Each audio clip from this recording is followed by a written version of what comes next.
Praise the lord. హల్లెలూయా. దేవుని పరిశుద్ధ నామానికి మహిమ కలుగును గాక. క్రీస్తునందు నా ప్రియమైన దేవుని బిడ్డలందరికీ ఉదయకాలపు శుభములు. మన ప్రభువును రక్షకుడైన యేసుక్రీస్తు ఆయన తన మహా ఉచితమైన కృప చేత ఈ 2024 సంవత్సరం క్రొత్త సంవత్సరాన్ని మనకు ఆయన ఆశీర్వాదకరంగా దేవునికరంగా అనుగ్రహింపచేశారు.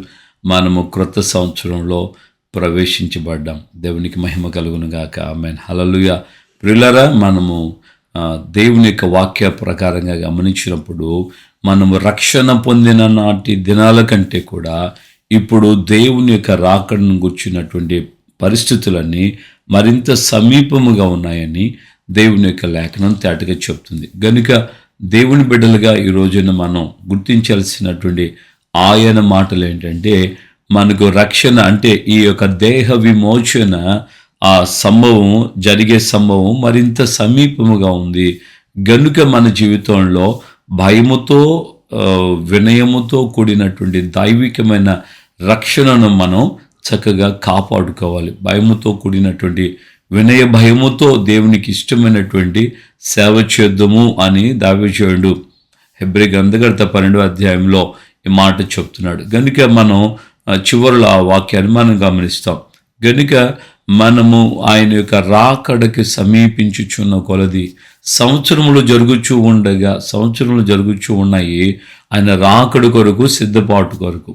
సో ప్రవక్త అయినటువంటి యెషయా ద్వారా ప్రకటించబడినటువంటి వాగ్దానము అయినటువంటి కన్యక గర్భమందు కుమారుడు పుడతాడు, ఆయనకి ఇమ్మానుయేలు అని పేరు పెడతారని ప్రవచనం వచ్చినప్పుడు ఆ ప్రవచనం జరిగేదాని కొరకు, ఆ ప్రవచనం నెరవేర్చబడేదాని కొరకు కాలం ఏ విధంగా ముందుకు సాగిందో అలాగే క్రీస్తు యొక్క రాకడ కొరకు కూడా కాలము ముందుకు సాగుతూ ఉంటుంది.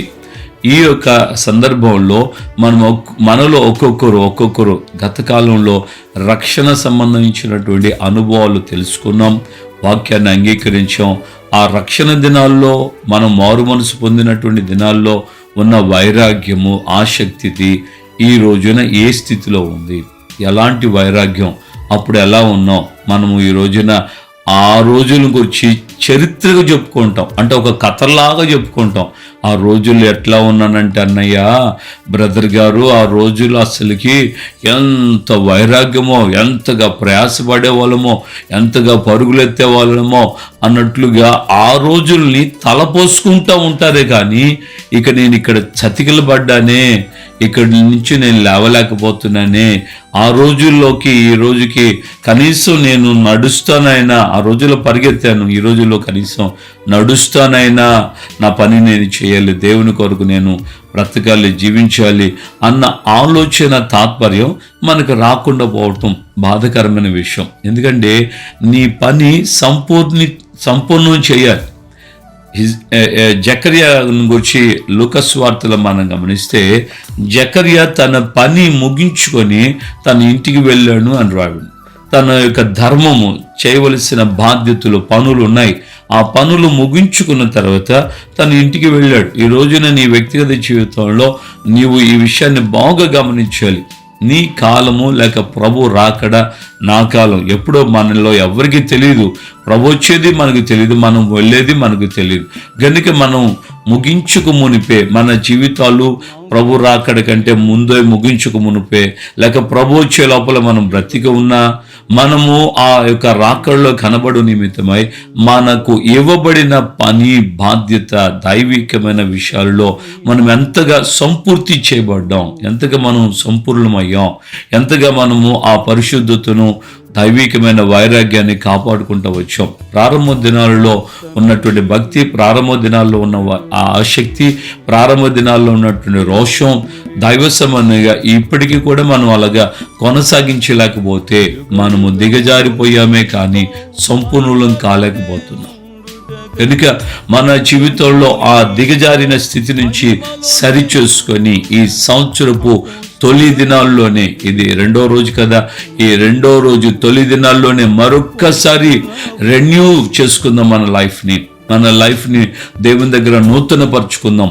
ఆ రోజుల్లో ఉన్న ఆసక్తి, ఆ రోజుల్లో ఉన్నటువంటి దైవికమైన వైరాగ్యం, ఆ రోజుల్లో ఉన్న పట్టుదల మళ్ళా తిరిగి నాలో నూతనంగా ఉదయింపచేయండి. ఒకసారి ఆలోచించండి. సృష్టి ప్రారంభించిన నాటి నుండి తన పనిని, తన యొక్క బాధ్యతను నిర్వర్తించుకుంటూ వస్తున్నటువంటి సృష్టిని మనం చూస్తున్నాం. ఈ సృష్టిలో మనం ఎక్కడ గమనించినా అంతరించిపోతున్నాయి అని కొంత విషయాల గురించి మనం వింటుంటాం. జాతుల గురించి, కొన్ని మొక్కలు కూడా అంతరించిపోయాయని. దాన్ని నిలిచి ఉన్నటువంటి భూమి అయినా, వాగులైనా, నదులైనా, సముద్రాలైనా, సూర్యుడైనా, చంద్ర నక్షత్రాలైనా ఇవన్నీ కూడా తమకు ఇవ్వబడిన బాధ్యతలో ఈ రోజుకి కూడా కొనసాగించబడుతున్నాయి. ఈ రోజంతా ఉదయించిన సూర్యుడు రాత్రి సాయంకాలానికి అస్తమించి రాత్రి మరుగైపోయినా ఉదయానికి మళ్ళా నూతనంగా ఉదయిస్తూ వస్తున్నాడు కదా. అలాగే మనం కూడా సంవత్సరం ప్రతి రోజు కూడా మనం ప్రతి వారము, ప్రతి నెల, ప్రతి సంవత్సరం ఇలాగ దేవుని దగ్గర మనం నూతనపరచబడుతూ, దేవా నీ కొరకు నేను బ్రతకాలి, నీ కొరకు నేను జీవించాలి, నీ కొరకు నేను రోషంగా ఉండాలి, నీ కొరకు అదే వైరాగ్యం. పితరుడైనటువంటి కాలేబు ఆ మాట చెప్తున్నాడు. 40 సంవత్సరాలప్పుడు నాకు ఎంత బలమో 85 సంవత్సరాలప్పుడు కూడా నాకు అంతే బలము.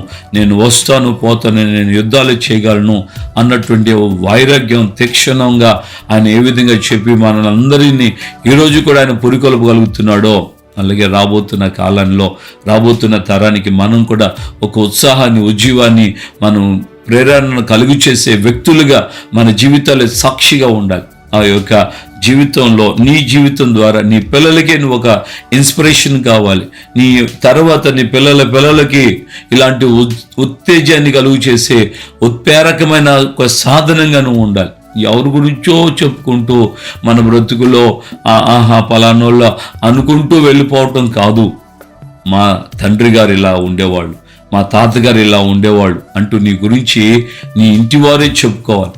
మా యొక్క సహోదరుడు ఇలాంటి వాడు, మా యొక్క తండ్రి, మా యొక్క తల్లి, మా యొక్క మామగారు, మా అన్నగారు, మా వదిన గారు, ఇలాగా అన్ని మన ఇంటి వాళ్ళే మనల్ని గురించి సాక్ష్యం చెప్పుకునే వారు ఉరికొల్పబడుతూ దేవుని సన్నిధిలో సాక్షులుగా బ్రతుకుతున్నారు అన్నటువంటి విషయంలో నీవే వారికి ఒక మాదిరి కావాలి. కనుక ఈ ప్రారంభ దినాల్లోనే నీవు మరలా ఒకసారి దేవునికి ప్రతిష్ఠ చేసుకొని దేవునికి చెప్పు, ఆ రోజుల్లో రక్షణ పొందిన దినాల్లో ఎంత వైరాగ్యంగా ఉన్నానో, ఎంత ఆసక్తి కలిగి ఉన్నానో, మీ మీద నాకు ఎంత ప్రేమ ఉండేదో, మీ కొరకు నేను ఎలాగ ప్రయాసపడ్డానో, ఇవన్నీ ఒక్కసారి జ్ఞాపకం చేసుకుని పితరుడైన హిజ్కియా అలాగే ప్రార్థన చేశాడు. అయ్యా, నా ముగింపు అని చెప్పావు మంచిదే, కానీ నీ పేరట నీ నామం విషయంలో నేను ఎలా బ్రతికానో ఒక్కసారి దయతో జ్ఞాపకం చేసుకోమని కన్నీళ్లు విడిచాడు గోడవైపు ముఖం తిప్పుకొని. వెంటనే దేవుడు అంటాడు, ఇంకా నీకు 15 సంవత్సరాలు. వెంటనే ఎన్నో రోజులు, కాలాలు, ఎంతో సమయాలు, సంవత్సరాలు ఏమి తీసుకోలేదు దేవుడు. తక్షణమే చెప్పినటువంటి ఆ ప్రవక్త యెషయా, నువ్వు చావబోతున్నావు అన్నటువంటి ఆ ప్రవక్త నోట నుండి నువ్వు బ్రతకబోతున్నావు. 15 సంవత్సరాల ఆయుష్ నీకు దేవుడు అనుగ్రహించాడు. హల్లెలూయా. మరి ఈ రోజున నిన్ను నీవు ఆ విధంగా దేవునికి ప్రతిష్ఠ చేసుకో. నన్ను ఏ విధమైనటువంటి విషయాల్లో సరిగా లేకుండా పోయానో ఇప్పుడు మళ్ళా తిరిగి నా విషయాల్లో సరిచేయండి. ప్రార్థన చేసుకుందామా? పరిశుద్ధుడైన తండ్రి, మీ పాదాలు స్తోత్రాలు.